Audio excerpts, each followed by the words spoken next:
नमस्कार, आपका बात 25 में स्वागत है। तो बात 25 में आज हम संपूर्ण क्रांति की बात कर लेते हैं। लेकिन संपूर्ण क्रांति की तो अवधारणा बहुत पुरानी है।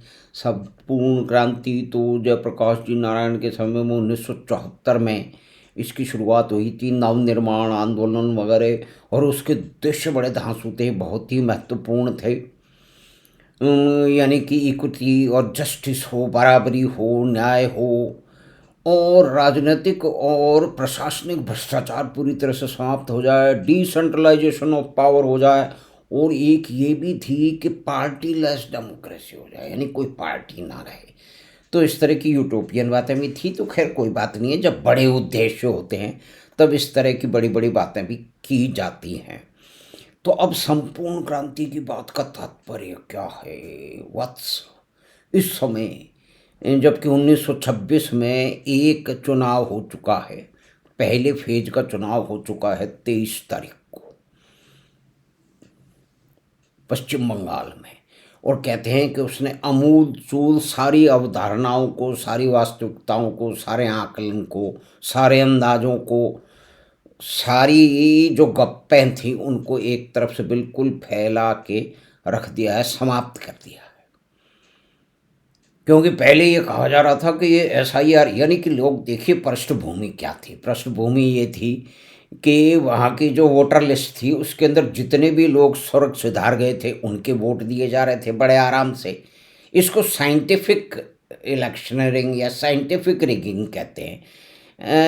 जिसकी तैयारी जो है वो वामपंथियों ने की थी अपने 34 साल के जो है वो शासनकाल में, जिसमें उन्होंने 55,000 से अधिक अपने विरोधियों को, राजनीतिक विरोधियों को, सभी, उसमें कांग्रेसी भी शामिल है, ध्यान रखिएगा, उनको समाप्त कर दिया था। और ये वहाँ की विधानसभा के रिकॉर्ड में है। उसके बाद में फिर ज़्यादा झमेला हुआ तो रिकॉर्ड तो है, वो तो आज भी निकल सकता है। इसमें वामपंथी बड़े नाराज हो, कहते हैं आप झूठ बोलते हैं। मैं तो भी आप आरटीआई दे करके मांग लो वहाँ से, और कुछ आर्टिकल है उसको पढ़ लो।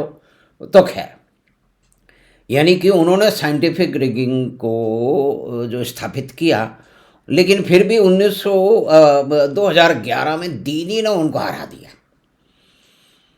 तो 11 का इलेक्शन तो दीदी जीत गई, लेकिन उसके बाद में वो सारा का सारा जो पूरा का पूरा कुनबा था वामपंथियों का, वो दीदी की तरफ आ गया। यानी कि उनको तो सत्ता की तरफ रहना था ना।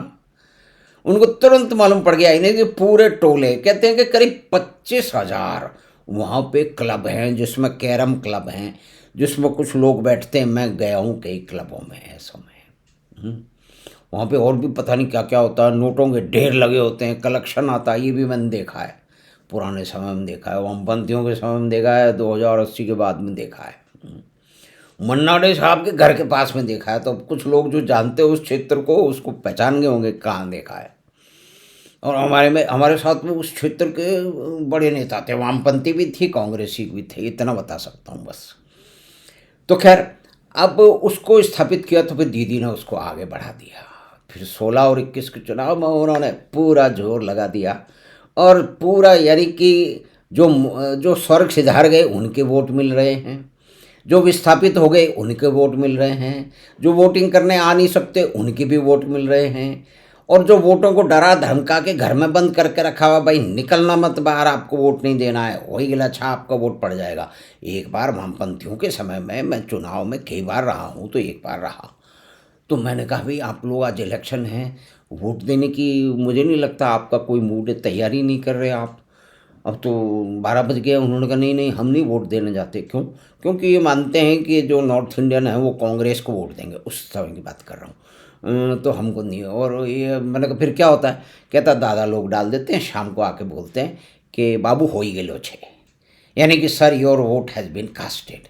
तो ये हो ही गिलो छे जो था ना, वो वामपंथियों ने शुरुआत की थी, उसी हो ही गिले छे को दीदी का पूरा जो क्लब कल्चर है, जो कटमनी का जो टोलाबाजी है, उसके टोलों ने उसे अपना लिया था, उसको और रिफाइन किया। यहाँ तक रिफाइन किया कि कभी वो जो है वो पत्ती के ऊपर इत्र लगा देंगे, कभी वो कमल के फूल पे इत्र लगा देंगे, और फिर जो वोट दे के निकलेगा उसकी उंगली सूंघ के देखा जाएगा कि इसने कहाँ वोट दिया, और फिर उसके साथ जो कुछ होगा वो होगा। यानी कि पिछले चुनावों के बाद में पता नहीं कितने हजार लोगों को भाग करके शरण लेनी, यानी कि इस देश में चुनाव हो रहा है, उसमें जो वोट जो दूसरी पार्टी को वोट देगा उनको पीट पीट के भगाया जा रहा है। लोग अपनी जान बचाने के लिए जो है वो आसाम चले गए। तो ये तो सामने है ना। लेकिन 200 रुपये की अंदाजा है, मतलब एक रूपक है कि 200 रुपये की साड़ी और 20 रुपये की चप्पल वाली दीदी ऐसा कैसे कर सकती है। तो हमारे जितने भी कवि हैं, लेखक हैं, चिंतक हैं, पेंटर हैं, है ना, वो मानने को तैयार नहीं है। उन्हें लगता है कि दीदी एक क्रांति का प्रतीक है, और जो कुछ बंगाल में हो रहा है वो पूरे हिंदुस्तान में होना चाहिए। और सबसे बड़ी बात है कि मोदी को अगर कोई रोक सकती है तो दीदी रोक सकती हैं। तो पिछले 15 साल से यही चल रहा है भाई साहब। और अब उसके बाद के अंदर ये परिस्थिति आ गई कि ये संपूर्ण क्रांति की बात हम कर रहे थे। तो संपूर्ण क्रांति तो जनता को करनी थी, शासकों के खिलाफ करनी थी, यहाँ भी हुई है। तो एक तो ये वोट देखिए आप, ये वोट की बात देखिए कि अब 1900 जो पहला पहला चुनाव था उसके बाद तक किस तरह से वोट दिया गया है और क्या कुछ हुआ है। ये आप देखिए कि 55 से लेकर के मतलब यूँ मान ले कि 1960 से लेकर के और 2000 तक, इसके बीच में ये 55 और 65-64 के आसपास में वोटिंग परसेंटेज झूलता रहा। तो क्यों झूलता रहा, तो इसके तो कारण हैं। देखिए 84-85 में खूब ऊपर गया, उस समय आया था 63.5, क्योंकि वो इंदिरा जी के उसके बाद में हुआ था। उसके बाद के अंदर 414 आना, 415 जो वोट जो है ना वो राजीव गांधी को मिल गए थे वगैरह वगैरह। उसके बाद में फिर वो फोर्स का कांड हो गया। तो ये आप ये देखिए कि अब ये ग्राफ पूरा सीधा ऊपर चलता चला रहा है। 2010 के बाद में ये सीधा ग्राफ ऊपर चलता चला है, 70 से चला गया और अब तो 92 पे पहुंच गया। और जो पहले जो वोट पड़ते थे उसमें कहते हैं कि 10% की तो सीधी सीधी धांधली होती थी। कुछ लोग मानते हैं कि ज़्यादा भी होती थी, तो चलो उसको छोड़ देते हैं। तो 10% की होती थी और 70% 65% के आसपास में अगर पोलिंग होती थी वहाँ ज़्यादा होती थी, 70 होती थी। तो उसमें से 10% को कम कर दो तो 7-8% वो कम हो गया, यानी कि 60-62% के आसपास में रियल पोलिंग होती थी। इस बार परिवर्तन क्या हुआ कि इस बार इतने सुरक्षा के पुख्ते इंतजाम किए गए कि एक तो सारे गुंडे बदमाशों को पकड़ के अंदर बंद कर दिया गया। उस पर प्रिंटर लोग और प्रगतिशील लोग बड़े परेशान हैं कि आपने बंद कैसे कर दिया, ड्यू प्रोसेस ऑफ लॉ नहीं हुआ। अरे भाई जितने भी बदमाश हैं जिन पे केस चल रहे हैं, जो कि हमेशा माना जाता है कि गड़बड़ी इलेक्शन के टाइम पे वो गड़बड़ी करते हैं, तो उनको अंदर कर दिया तो क्या फ़र्क पड़ गया, क्योंकि आपका जो मुख्य बड़ा उद्देश्य तो चुनाव जो है ना वो शांति से करवाना है। लेकिन साहब इन लोगों के जो प्रगतिशील लोग हैं इनके अंदर मोदी घृणा इतनी कूट कूट कूट करके ठोस जमी हुई है कि कुछ भी हो जाए। उन्होंने कहा दीदी कुछ भी करवा दे वहाँ पे। पिछली बार 50 मर गए तो क्या होता है, देश में क्रांति में तो लाखों मरते हैं, तब राष्ट्रों का निर्माण होता है। इस तरह की बकवास भी कर लेते हैं लोग। तो इस बार में पिछली बार 6 चरण में चुनाव हुए थे और उसके चुनावों के जो परिणाम आए थे उनके बाद में लाखों लोगों को भागना पड़ा था, शरण लेनी पड़ी थी। ये तो पहले कश्मीर से भी भागे थे। तो परिस्थितियाँ करीब करीब दोनों वैसी ही थी। तो इसके अंदर पहली बात जनता का डर निकल गया, क्योंकि इसके अंदर पुलिस के जो CRPF का एक दृश्य, वो सिपाही बोल रहा है, एक वृद्धा से बोल रहा है कि माता जी आपको जिसको वोट देना हो जाइए, घर से निकल के जाइए, वोट दे के आइए, कोई आपके साथ में बदमाशी नहीं करेगा, रास्ते में हम लोग खड़े हुए हैं, जो आपके साथ बदमाशी करेगा उसको ज़मीन में गाड़ देंगे, आप जाइए, हम सब आपके बेटे के जैसे।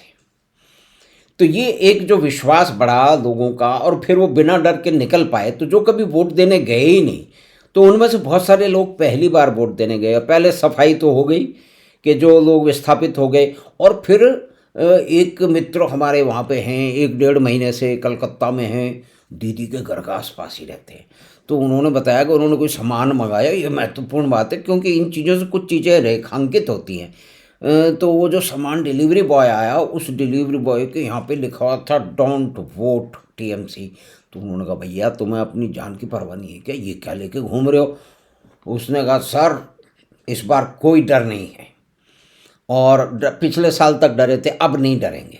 तो उन्होंने कहा किसको वोट दोगे, दीदी को? कहता है बिल्कुल नहीं देंगे। दूसरी तरफ कुछ विदेश से मित्र आए हैं, वो भारत में घूम रहे हैं, तो भारत में घूमने के लिए बच्चों को दिखाने के लिए वो ट्रेन में भी घूम रहे हैं, तो वहाँ पे उनको लोग बड़ी भीड़ दिखाई दे रही है। तो उनको पूछते हैं कहाँ जा रहे हो, तो उन्होंने कहा भी हम बंगाल जा रहे हैं। भी काहे के लिए जा रहे हो, वोट देना? अच्छा अच्छा, तो आप दीदी को वोट देते हैं? नोई नोई, इस बार दीदी को नहीं देगा, मोदी बाबा को वोट देगा। अब ये प्रगतिशीलों के लिए इस तरह की बातें सुनना बड़ा कान में गर्म शीशा उंडेलने टाइप है, लेकिन ये वास्तविकताएं सारी की सारी सामने आ चुकी है। 92-92% या 90 से भी 2% ऊपर के आसपास की जो वोटिंग हो चुकी है। तो असली वोटर जो 10% कहाँ गए? उन्होंने कहा कि भाई इसमें विरोध होगा, तो विरोध तो सामने आ जाएगा। और जिस तरह की छटपटाहट और जिस तरह से जेलों में अंदर किया गया है, और दूसरे जो पूरा इन्होंने तो अपना इलेक्शन मैनेजमेंट एक प्राइवेट कंपनी को, एक भाड़े की कंपनी को भाड़े पे दे दिया था, उसके भी नेता नाले पकड़े गए हैं, उनकी पूछताछ चल रही है, तो उनसे भी इनको कई तरह के धक्के लगे हैं। तो बहुत सारा जो है वो भांडाफोड़ हो गया है, और जो उनकी बदमाशी करने की और रिगिंग करने की सारी शक्तियां उनकी नष्ट हो गई हैं। जनता में सुरक्षा की, यानी कि वोटर में सुरक्षा की भावना आ गई है। तब 92% के आसपास में बंगाल के अंदर वोट पड़ गया है। तो ये एक संपूर्ण क्रांति है जो कि 52 साल बाद आई है। और इसके बाद के आने वाले चुनावों में, वैसे ग्राफ में दिख रहा है कि 2010 के बाद में लगातार ग्राफ ऊपर जा रहा है, और अब जब 24, ये सिर्फ 19 तक का ग्राफ है, अब 20 और जब 26 तक का ग्राफ बनेगा तो सीधा खड़ा हो जाएगा। यानी कि we are going for position where people are 90% of the electorate, valid electorates are voting. तो ये एक बहुत बड़ी बात है, बहुत परिवर्तन है। ये संपूर्ण क्रांति की शुरुआत जो है 52 साल बाद, ये सभी कुछ बराबरी लाने के लिए और न्याय दिलाने के लिए और राजनीतिक और प्रशासनिक भ्रष्टाचार को समाप्त करने के लिए और डिसेंट्रलाइजेशन ऑफ पावर करने के लिए, क्योंकि दीदी के पास सारी पावर है। लेकिन हिटलर जो है वो मोदी जी है। यानी कि जितने भी हमारे ज्ञानी लोग हैं, पेंटर हैं, लेखक हैं, चिंतक हैं, एक्टर हैं, उन लोगों के लिए जो ये सोचने समझने वाले, एक पिछली बार का किस्सा है, बहुत ही हृदय विदारक किस्सा है। वो उसके अंदर एक व्यक्ति को घेर लिया शक्तिशालियों ने चुनाव के बाद में। वो आदमी एक कैनल चलाता था, वो कुत्ते चलाता था, तो उसके पास कुत्तों के बच्चे भी थे। कुछ कुत्तों को जो उसको मालूम पड़ गया तो उसने भगा दिया, लेकिन जो छोटे पिल्ले थे वो भाग नहीं पाए। तो उसको हमलावर जो आ गए, आपको मालूम है किसके हमलावर, उन्होंने उसको मारना पीटना शुरू किया, और एक आदमी ने उन पिल्लों को मारना शुरू किया, जो डंडा मार मार के उनको मार रहा था। तो उन्होंने कहा जब मेरी जान ले लो, इनको, इन निरीह जानवरों को छोड़ दो। इस तरह की घटनाएं हमारे लेखक, पेंटर, चिंतक, अभिनेता और बुद्धिजीवी वगैरह वगैरह के पास पहुंची नहीं है, क्योंकि वो पढ़ते नहीं हैं। वो कहते हैं ये प्रोपेगंडा है, ये गोदी मीडिया का प्रोपेगंडा है। जिस तरह से वामपंथियों को कोई भी कमजोरी लाओ ना सामने, कहते हैं ये सीआईए का प्रोपेगंडा है, अमेरिका का प्रोपेगंडा। ये हम 50 साल 60 साल से सुनते आ रहे हैं, 50 साल तो हो ही गए। तो खैर ये एक मुख्य आधारभूत परिवर्तन है। संपूर्ण क्रांति का नाम इसे दिया जा सकता है, क्योंकि यहाँ से आगे जो इलेक्टोरल पॉलिटिक्स है और जिस तरह से लोगों का विश्वास बढ़ रहा है वोटिंग करने में, क्योंकि डर समाप्त हो गया है, ये महत्वपूर्ण बदलाव आने वाले समय में अवश्य ही लाएगा। ऐसी सभी लोगों की समझ है और हमकी भी समझ है। अब दीदी कितने लाएंगी इसके बारे में स्पेकुलेट नहीं करते हैं। बहुत जो ज्ञानी लोग हैं जो कि इस पे ध्यान रखते हैं, उन्होंने कहा भी दीदी 100 के नीचे निपट जाएंगी। कुछ लोग कहते हैं दीदी 50 के नीचे भी निपटते हैं, क्योंकि जनता जब निर्णय लेती है और इतने विश्वास के साथ निर्णय लेती है तो पूरा का पूरा उलट फेर होता है। तो ये संभावना लग रही है कि इस बार जो है वो पश्चिम बंगाल स्वतंत्र हो जाएगा इन सारे के सारी गड़बड़ों से, और एक प्रगति की बदलाव की राह पे चल पड़ेगा। बदलाव की आंधी चल रही है, ये समझ लें हम। संपूर्ण क्रांति के अवधारणा हम मान सकते हैं। तो हम आशा है कि बातचीत आपको पसंद आई होगी। तो आप चैनल बात 25 को सब्सक्राइब करें, लिंक अपने मित्रों परिवार के साथ साझा करें। हम आपसे फिर मिलेंगे बात 25 की अगली बात में। धन्यवाद, नमस्कार।